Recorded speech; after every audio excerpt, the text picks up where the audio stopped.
مولاي صل وسلم دائما أبدا على حبيبك خير الخلق كلهم مولاي صل وسلم.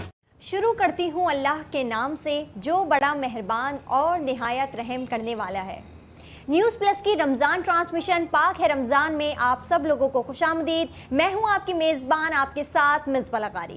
ناظرین، امید ہے کہ آپ کے رمضان کے روزے خیر و عافیت سے گزر رہے ہوں گے، اور گرمی کا بھی جو زور ہے وہ اس وقت کم ہو چکا ہے، تو زیادہ سے زیادہ روزے رکھیے اور ٹھنڈے مشروبات کا استعمال کیجیے تاکہ آپ کی جو جسم کی توانائی ہے وہ برقرار رہے۔ ناظرین، ہم لائے ہیں آپ کے لیے بہت سارے معلوماتی پروگرام، جس میں پہلا پروگرام ہے تفسیر القرآن، درس حدیث، اسماء النبی صلی اللہ علیہ وآلہ وسلم، آپ کا دسترخوان اور بہت کچھ۔ ناظرین، ہم چلتے ہیں اپنے پہلے پروگرام کی جانب، جس کا نام ہے تفسیر القرآن۔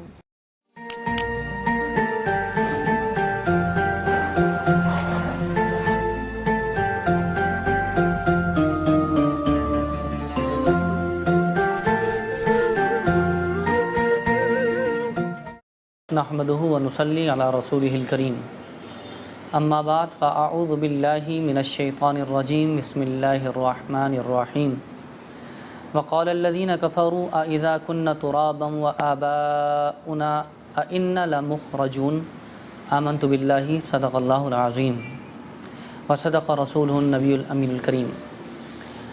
ناظرین، آج 20ویں پارے کا آغاز ہو رہا ہے۔ سورۃ النمل کی آیات جاری اور ساری ہیں۔ قرآن کا جب ہم مطالعہ کرتے ہیں تو قرآن آفاقی کتاب ہے، کسی ایک قوم کے لیے، کسی ایک گروہ کے لیے، کسی ایک طبقے کے لیے، کسی ایک شعبہ زندگی کے لیے، کسی ایک صنف کے لیے نازل نہیں کی گئی، بلکہ قرآن ایک ایسی کتاب ہے جو عالمگیر آفاقی پیغام لے کر تمام انسانیت کے لیے ماضی، حال و مستقبل کے لوگوں کے لیے ہدایت کو سمیٹے ہوئے ایک کتاب ہے، قانون زندگی ہے۔ اس میں انسان کی کامیابی کے سارے وہ راستے رکھے گئے ہیں جس کے ذریعے انسان دنیا اور آخرت میں فلاح پا سکتا ہے۔ عموماً قرآن جن موضوعات پر گفتگو کرتا ہے وہ توحید، رسالت، معاشرت، انسانیت، اخلاق حسنہ، حلال و حرام، اور ان آیات کو جن کو ہم پڑھنے جا رہے ہیں اس میں بار بار جن چیزوں کا تذکرہ ہمیں ملے گا، یوم آخرت پر ایمان اور انسان کی زندگی اور مرنے کے بعد دوبارہ زندگی، کفر کے اعتراضات اور ان کے جوابات۔ سابقہ قوموں کو بھی اللہ تعالیٰ پیغام دیتا رہا، کتب نازل ہوتی رہیں، رسول آتے رہے، انبیاء آتے رہے، لیکن ان کے سوال اور ان کے اعتراضات وقت کے ساتھ ساتھ جاری اور ساری رہے کہ اللہ تعالیٰ ہمیں دوبارہ کیسے زندہ کرے گا اور موت کے بعد کی زندگی ہوگی بھی کہ نہیں ہوگی۔ اس طرح کے موضوعات کو ہم ان آیات میں دیکھیں گے۔ اللہ رب کریم یہاں قرآن پاک میں سورۃ النمل کی آیات میں فرماتا ہے وقال الذین کفروا، جن لوگوں نے کفر کیا انہوں نے کہا اذا كنا ترابا وآباؤنا أإنا لمخرجون، جب ہم تراب ہو جائیں گے، مٹی ہو جائیں گے، اور ہمارے آباء و اجداد بھی جو مٹی ہو چکے ہیں، کیا یہ ممکن ہے کہ پھر دوبارہ ان کو مٹی میں سے نکالا جائے؟ اللہ رب کریم قرآن میں فرماتا ہے لقد وعدنا هذا نحن وآباؤنا من قبل ان هذا الا اساطیر الاولین، ہم اور ہمارے باپ داداؤں کو بہت پہلے سے یہ وعدے دیے جاتے رہے۔ اللہ رب کریم فرماتا ہے کہ یہ تو پچھلی قوموں کی ایک مثال دی گئی ہے، کہانی بتائی گئی ہے، افسانہ بتایا گیا ہے۔ ان ھذا الا اساطیر الاولین، پچھلے لوگوں کی یہ تو ایک مثال دی ہے اللہ تعالیٰ نے۔ قل سیروا فی الارض فانظروا کیف کان عاقبۃ المجرمین، آپ ان لوگوں کو کہہ دیجئے کہ زمین پر تھوڑا سا سیر کریں، غور و فکر کریں اور دیکھیں کہ اللہ رب کریم نے مجرموں کو کس طرح کا عذاب دیا اور ان کی کیا حالت کر دی ہے۔ یہ ایک تصور ہے، ایک خیال ہے کہ انسان مرنے کے بعد زندہ ہوگا بھی کہ نہیں ہوگا۔ مختلف قوموں میں مختلف تصورات پائے جاتے ہیں، لیکن موت کا تصور ہر مذہب میں، ہر قوم میں پایا جاتا ہے کہ انسان کو مرنا ضرور ہے، لیکن اسلام اس کی اور تعلیمات بھی دیتا ہے کہ مرنے کے بعد ایک قبر کی زندگی ہے، قبر کے بعد پھر حشر میں زندہ ہوں گے، حشر کے بعد پھر جنت یا جہنم کا فیصلہ ہوگا، یہ بھی ایک زندگی ہوگی۔ اس طرح انسان مختلف ادوار سے گزرتا ہے۔ ہم اس بات پر یقین رکھتے ہیں کہ انسان مرنے کے بعد دوبارہ زندہ ہوگا اور اس میں اعمال کا حساب و کتاب دے گا۔ کیسے یہ سب ممکن ہوگا اور کیسے ہو سکتا ہے، آج کی جدید سائنس نے اور جدید دنیا نے اس چیز کو سمجھنے میں بہت مدد فراہم کی۔ انسان کے اندر کا ڈی این اے یہ وہ حصہ ہے کہ جس کو دوبارہ پروسیجر سے گزارا جائے تو وہ انسان تخلیق کے مراحل سے گزرتا ہوا سامنے آ سکتا ہے، اور اس کی وہ تمام میموری اور وہ تمام عادات اور تمام روایات سائنس کہتی ہے کہ وہ ویسی ہی برقرار ہوں گی۔ انسان قبر میں چلا جاتا ہے تو اس کا سارا جسم خاک ہو جاتا ہے، ہڈیاں بوسیدہ ہو جاتی ہیں، انسان بالکل ختم ہو جاتا ہے، لیکن ڈی این اے ختم نہیں ہوتا، اس کے ذریعے سے اس کو دوبارہ ریپروڈیوس کیا جا سکتا ہے، یہ سائنس کہتی ہے۔ یہ انسان کی ایک معمولی سی صلاحیت ہے اور عقل ہے جس کے ذریعے وہ یہاں تک پہنچا، جینیٹکس کے ذریعے، انسان کلوننگس کے ذریعے، اور اب ڈی این اے پہ کام کر کے ری برتھ کا ایک پروسیس سائنس کے ذریعے کیا جا رہا ہے۔ اللہ رب کریم وہ مالک جس نے انسان کو عدم سے وجود میں لے کر آیا، عدم سے مراد وجود میں لانے سے یہ ہے کہ کچھ بھی نہیں تھا، اور اللہ رب کریم نے بغیر کسی سبب کے، بغیر کسی شے کے اس پوری کائنات کی تخلیق فرمائی اور انسان کی بھی تخلیق فرمائی۔ تو جو رب بغیر کسی شے کے، بغیر کسی وجود کے تمام چیزوں کو تخلیق کر سکتا ہے، اس کے لیے کوئی مشکل و محال نہیں کہ انسان کو اللہ رب کریم دوبارہ اسی کے مٹی کے خاکے سے تخلیق فرمائے۔ اللہ رب کریم قرآن میں ارشاد فرماتا ہے آگے، وَلَا تَحْزَنْ عَلَيْهِمْ وَلَا تَكُنْ فِي ضَيْقٍ مِّمَّا يَمْكُرُونَ وَيَقُولُونَ مَتَىٰ هَٰذَا الْوَعْدُ إِن كُنتُمْ صَادِقِينَ قُلْ عَسَىٰ أَن يَكُونَ رَدِفَ لَكُمْ بَعْضُ الَّذِي تَسْتَعْجِلُونَ۔ اللہ فرماتے ہیں ان لوگوں کے اس اعتراضات پر، ان سوالات پر آپ پریشان نہ ہوں۔ اے نبی، یہ جو بار بار عذاب کا سوال کرتے ہیں کہ کب آئے گا، آپ انہیں بتا دیں کہ قیامت کا عذاب، یہ موت کا عذاب، یہ آخرت کا دن بہت قریب ہے، اور اکثر لوگوں کو اللہ رب کریم فرماتا ہے اس بات کا شعور بھی نہیں ہے، اور اللہ رب کریم یقیناً ایک دن ان سب کو لے کر آئے گا اور جمع فرمائے گا۔ وَإِنَّ رَبَّكَ لَذُو فَضْلٍ عَلَى النَّاسِ وَلَٰكِنَّ أَكْثَرَهُمْ لَا يَشْكُرُونَ۔ اور اللہ رب کریم بڑا فضل عظیم فرمانے والا ہے انسانوں پر، لیکن انسانوں کو اس بات کا شعور نہیں ہے۔ پھر اللہ رب کریم زمین اور آسمان کی تخلیق کی مثالیں دیتا ہے ان آیات میں کہ وہی رب ہے جس نے تمام زمین اور آسمان کو بنایا ہے، اور اللہ رب کریم ہی اس کا خالق ہے، تو انسان کو بنانا اور دوبارہ پیدا کرنا اس کے لیے مشکل نہیں۔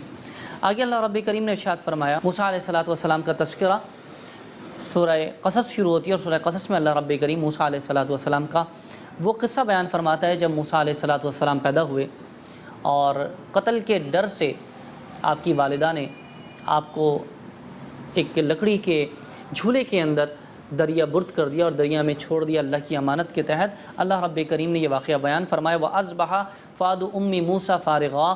موسیٰ کی والدہ کا دل بے قرار ہو گیا، قریب تھی کہ اس واقعے کو بالکل ظاہر کریں۔ إِن كَادَتْ لَتُبْدِي بِهِ لَوْلَا أَن رَبَطْنَا عَلَىٰ قَلْبِهَا لِتَكُونَ مِنَ الْمُؤْمِنِينَ۔ اگر ہم ان کے دل کو ڈھارس نہ دیتے، یہ اس لیے کہ وہ یقین کرنے والوں میں رہیں۔ وَقَالَتْ لِأُخْتِهِ قُصِّيهِ۔ انہوں نے، موسیٰ کی والدہ نے اس کی بہن سے کہا کہ تو اس کے پیچھے پیچھے جا۔ فَبَصُرَتْ بِهِ عَن جُنُوبٍ وَهُمْ لَا يَشْعُرُونَ۔ جا تو وہ اسے دور سے دیکھتی رہیں اور فرعونیوں کو اس بات کا علم بھی نہ ہوا۔ وَحَرَّمْنَا عَلَيْهِ الْمَرَاضِعَ مِن قَبْلُ فَقَالَتْ هَلْ أَدُلُّكُمْ عَلَىٰ أَهْلِ بَيْتٍ۔ اور اللہ رب کریم فرماتے ہیں ہم نے تمام دائیوں کا دودھ موسیٰ پر حرام کر دیا، پھر کہا کہ ہم تمہیں ایسے گھرانے کا پتہ نہ دیں جس کا یہ کفالت کر سکے اور جو بچوں کی پرورش کر سکے۔ یہ پورا واقعہ ہے کہ جب موسیٰ علیہ السلام محل میں پہنچ گئے، دریا سے بہتے بہتے فرعون کی بیوی نے اٹھا لیا، تو پھر بہت اچھا لگا، کہا ہم اس کو پالیں گے اور کیوں نہ ہم اپنا بیٹا بنا لیں۔ تو موسیٰ علیہ السلام دودھ نہیں پیتے تھے، انہوں نے بہت کوشش کی کہ کسی خاتون کا دودھ پی لیں، مختلف قسم کی دائیوں کو بلایا گیا، لیکن وہ دودھ کسی کا نہ پیتے تھے۔ یہ اللہ رب کریم کی حکمت تھی۔ پھر ایسا ہوا کہ مشورہ دیا گیا کہ ہم ایک عورت کو بلا کر لاتے ہیں، شاید وہ اس کی کفالت کرے، اور وہ آپ کی ہی والدہ تھیں جن کو دائی کے طور پر بلایا گیا، اور واپس اس طرح سے رب کریم نے موسیٰ علیہ السلام کو ان کی والدہ سے ملا دیا، اور آپ اس کی پرورش کرتی رہیں، اور موسیٰ علیہ السلام نے آپ کا دودھ پیا۔ یہ اللہ رب کریم کی وہ غالب حکمت ہے اور قدرت ہے کہ جب اللہ رب کریم کسی کی حفاظت فرمانا چاہے تو وہ موت کے منہ میں ہی کیوں نہ ہو، دشمن کے دھانے پر ہی کیوں نہ ہو، ان کی گرفت میں ہی کیوں نہ ہو، اللہ رب کریم اپنی قدرت کاملہ سے حفاظت فرماتا ہے۔ اور جب اللہ رب کریم کسی کو موت کا مزہ چکھانا چاہے تو پھر چاہے وہ لوہے کے ستونوں میں، لوہے کے میخوں میں چلا جائے، لیکن اس کو موت سے کوئی نہیں بچا سکتا۔ اللہ رب کریم نے آگے اسے واقعے کے بارے میں فرمایا، فَأَصْبَحَ فِي الْمَدِينَةِ خَائِفًا يَتَرَقَّبُ فَإِذَا الَّذِي انتَصَرَهُ بِالْأَمْسِ يَسْتَنصِرُهُ قَالَ لَهُ مُوسَىٰ إِنَّكَ لَغَوِيٌّ مُّبِينٌ۔ صبح ڈرتے دبتے خبریں لینے کو شہر میں آ گئے کہ اچانک وہی شخص جس نے کل ان سے مدد طلب کی ان سے فریاد کر رہا تھا۔ موسیٰ نے اس سے کہا کہ اس میں شک نہیں کہ تو سری بے راہ ہے۔ اب یہ وہ واقعہ چل رہا ہے کہ موسیٰ علیہ السلام جب نبوت کو پہنچے اور آپ بالغ ہو گئے، بڑے ہو گئے، تو آپ نے ایک شخص کی مدد کی۔ وہ مدد کس طرح کی تھی؟ جب آپ نے دیکھا آپ شہر میں داخل ہو رہے تھے کہ ایک قبطی لڑ رہا ہے کسی شخص کے ساتھ، قرآن نے اس کا تذکرہ فرمایا ہے کہ فاستغاثہ الذی من شیعتہ، جو ان کی قوم میں سے تھا اس نے استغاثہ کیا، مدد طلب کی موسیٰ علیہ السلام سے، اپنے دشمن کے مقابلے میں مدد طلب کی۔ فوکزہ موسیٰ فقضیٰ علیہ، تو موسیٰ علیہ السلام نے اس کے گھونسا مارا۔ جیسے ہی موسیٰ علیہ السلام نے گھونسا مارا تو وہ مر گیا۔ قال ھذا من عمل الشیطان، تو موسیٰ علیہ السلام پریشان ہو گئے اور آپ نے فرمایا یہ تو عمل شیطان میں سے ہے۔ اسی کے بارے میں کہا کہ پھر اگلے دن خبریں لیتے ہوئے لوگ آ رہے تھے اور موسیٰ علیہ السلام پھر وہ شہر چھوڑ کر نکلے۔ اللہ کے نبی موسیٰ علیہ السلام نے اس کو گھونسا مارا اور گھونسا مارنے سے ہی وہ انتقال کر گیا۔ یہاں شارحین فرماتے ہیں کہ اللہ کے نبی کی جو قوت ہوتی ہے وہ عام انسانوں کے مقابلے میں بہت زیادہ ہوا کرتی ہے۔ ان کے بازو اللہ رب کریم کی طرف سے نبوت کے بار کی وجہ سے بہت قوی بنائے گئے ہوتے ہیں۔ تو موسیٰ نے جان بوجھ کے اس لیے نہیں مارا تھا کہ وہ قتل ہو جائے، آپ نے تادیباً مارا، لیکن اس کی قضا آ گئی اور وہ مر گیا، اور آپ نے فرمایا کہ یہ عمل شیطان میں سے ہے۔ اور یہاں یہ بات بھی واضح ہوتی ہے کہ موسیٰ علیہ السلام نے اپنی قوم کے شخص کی بات سنی اور اس شخص کو گھونسا مارا، اس لیے آپ نے فرمایا کہ یہ عمل شیطان میں سے ہے اور یہ مارا گیا شخص اس وجہ سے۔ تو ہمیں اس بات کی بھی احتیاط کرنی چاہیے کہ پہلے خبر کو پوری صداقت سے دیکھا جائے اور پھر کس کی فیور کرنی ہے کس کی نہیں کرنی، عدل سے کام لیا جائے۔ معاشرے میں یہ مرض بہت تیزی کے ساتھ پھیلتا جا رہا ہے کہ ہم اپنی قوم، اپنی جان پہچان اور اپنی لوگوں کی بے جا بھی حمایت کرنے پر آمادہ ہو جاتے ہیں، گرچہ وہ غلط ہی کیوں نہ ہو، بلکہ ہمیں عدل کا ساتھ دینا چاہیے۔ قرآن ہمیں یہی پیغام دیتا ہے کہ جو حق پر ہو اس کا ساتھ دیں، چاہے وہ ہمارا رشتہ دار ہی کیوں نہ ہو، چاہے وہ غیر کیوں نہ ہو۔ اگر ہمارا اپنا غلط ہے اور دوسرا حق پر ہے تو ہمیں حق کا ساتھ دینا چاہیے، چاہے کسی کی بھی حمایت ہو۔ قرآن حدیث ہمیں بار بار اسی بات کا پیغام دیتے ہیں۔ اللہ رب کریم ہمیں قرآن و حدیث سے، انبیاء کرام کی زندگانی سے، قصوں سے نصیحت حاصل کرنے کی توفیق عطا فرمائے۔ چلتے بریک کی جانب، بریک کے بعد سورۃ القصص کو ہی جاری کریں گے۔